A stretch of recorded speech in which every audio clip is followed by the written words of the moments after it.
So this video is going to give you two examples of what is acceptable driving in Formula One and what absolutely isn't. And we're going to compare two laps at the 2021 Silverstone Grand Prix to show you this. So we're going to firstly use this, which is lap 4 of Silverstone 2021. This is the first lap after the restarted Grand Prix because the race got red flagged. So this is essentially the first lap from the standing start. The cars are travelling down this straight here. I think it's called the Wizard Sleeve Straight. Don't pay attention to the leaders. It's the cars that are a couple of cars back, about in 5th, 6th position, something like that. One is an Alpine. I think the other one's an Aston Martin. So let's have a look. So we'll see at quarter speed these cars coming down to what will be turn 6. So look back under the Rolex bridge, there's two cars. One's pulling alongside the other car. They are now side by side. So the blue car and the green car. Let's just pause it here. Look at these two cars here. Okay, so this is the 50-meter boards where the orange McLaren is there, where I'm trying to wave my cursor around. They're the 50-meter boards. They were the 100 boards. Okay, so if we just drag that back for a second.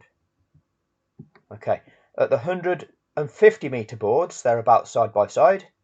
Okay, at the 100-meter board, that is where the car on the outside, the green car, looks like, has gone a fraction ahead. Not half a car length ahead. At the 50-meter board, then again, it's not a full half car length ahead.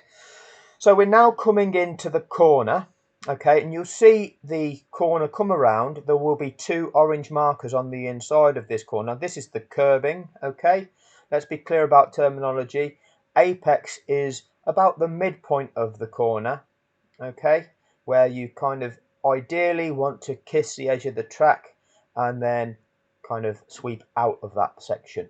So these are the two cars we're focusing on, the Alpine on the inside and the Aston Martin on the outside.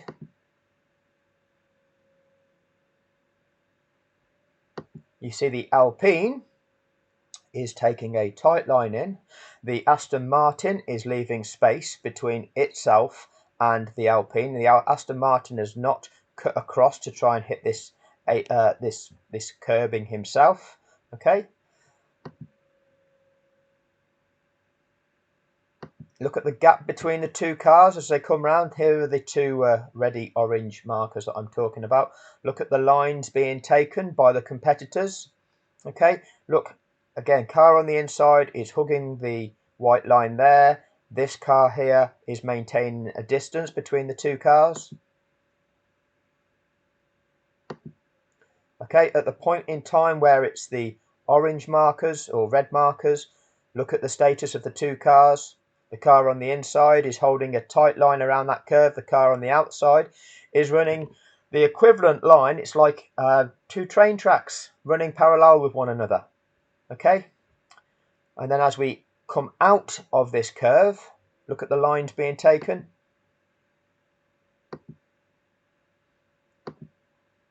The Alpine taking a tight line. The car on the outside hasn't even come across to this curb on this side of the track yet.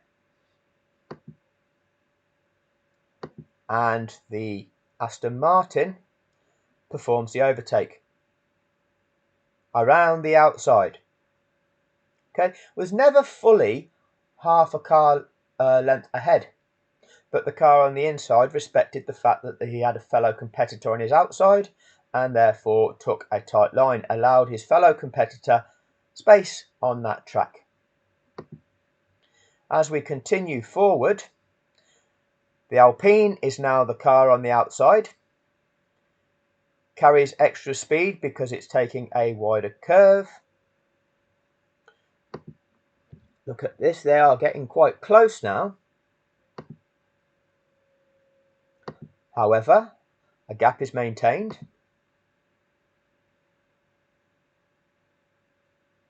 We cut camera angle. We see the two cars coming around here. So that's the Aston Martin. The Alpine is outside of it. And what happens there is probably a squirt of the throttle too soon, not enough grip, and the back end steps out and it puts the Aston Martin into a spin. But it's not over there.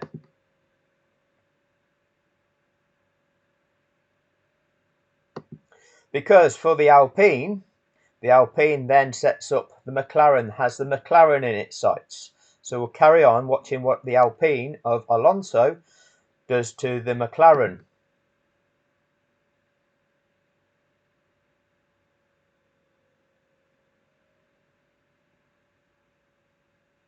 So as they focus on that spinning Aston Martin, we'll carry on down the straight.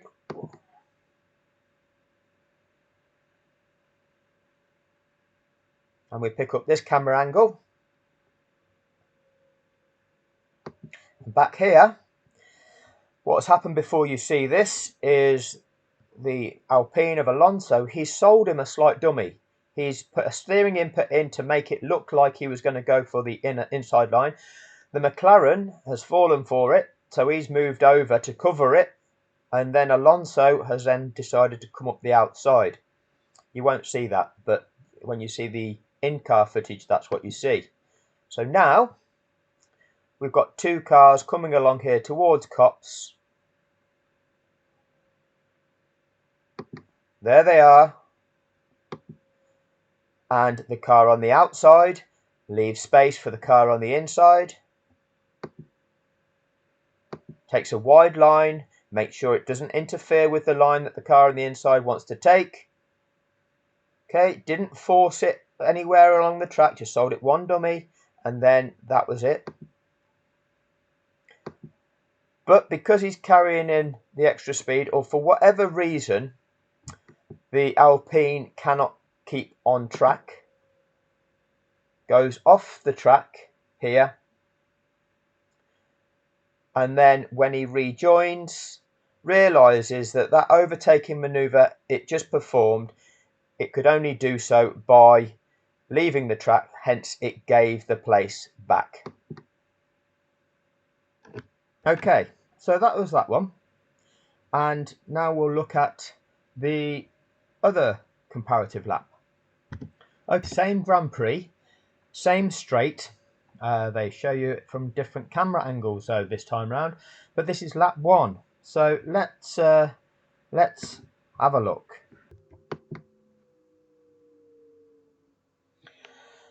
So this time we're focusing on the first two cars. We've got a fair bit of weaving going on down this straight. We've got a car squeezing a car to the outside of the track. Oops, what is going on here? I've pressed the wrong button, or had the cursor in the wrong place. Where are we? Where are we? What a mess. Let's play it from here. Right. Make sure it's in the right place. Remember the 150 boards. At the 150, we've got the car on the outside slightly ahead. At the 100, we've got the car on the outside ahead.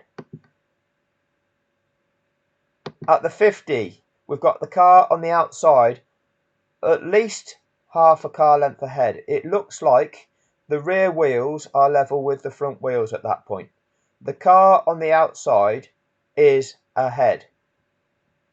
Now watch what happens as we go around the curve. Different camera angles, so you get a different perspective. But look, if you remember the Alpine that was on the inside previously, kept a tight line around that curve. And it was only after the curve that the car on the outside, the Aston Martin, then eventually came over to the curb on this side of the track. The car on the outside leaves space. The car on the inside, is it leaving is the car on the inside keeping a tight line around that curve? Why is the car on the outside leaving so much space? Is it because he cannot trust the car on the inside? Look at the car on the inside. This is the point where I showed you the previous video. The car on the inside was hugging the white line, the track line. The car on the inside isn't doing that. Is there a requirement to do that? And now, where you saw the first clip, the car on the inside maintained a tight line. Now, what is the car on the inside doing? It's running across the track, putting itself in front, squeezing itself in front of the car on the outside, forcing that car on the outside to have to change its line. The car on the outside could not take the curve that it wanted because the car on the inside cuts across him. Now, again, you compare this with what you saw on the other clip. Again, different camera angles, so they can't give you exact comparisons. But what you saw previously was the car on the outside, the Aston Martin, get to this point here at about the point where this Red Bull car is. Okay, maybe a bit further on, meaning the car on the inside, the Alpine at that point, was there. So the car on the inside going around that curve was there. This time the car on the inside is here. It's chopped across the car on the outside. Now, it's strange that there's 20 competitors in the sport of Formula One and 19 of them will drive like the first example, and one of them drives like this second example.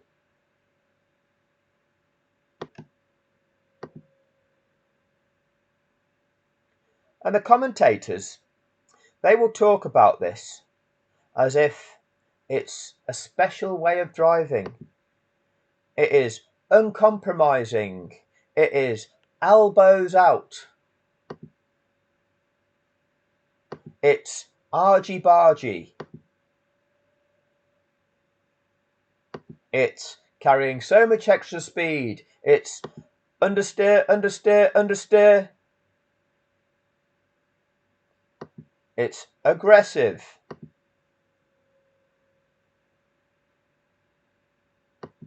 But 19 out of 20 don't do it. Why is that?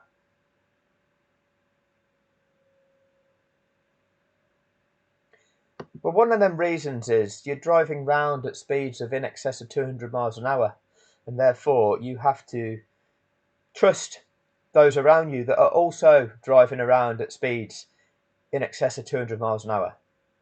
Because it's only if you can trust them that you're willing to engage in maneuvers where you go head to head with them, and that you realize that there are certain points where you will be able to gain position, and there are certain points where you have to yield, because that is the sport. There has to be rules, because without rules you're going to end up with significant crashes and people will die.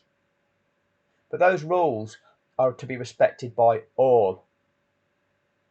If somebody thinks that they can just get away with just taking it to everybody else without consequence, thinking they can play chicken with everybody else, and actually they don't care if they crash, then you're up against somebody that's just shouldn't be engaging in this because it's a sport.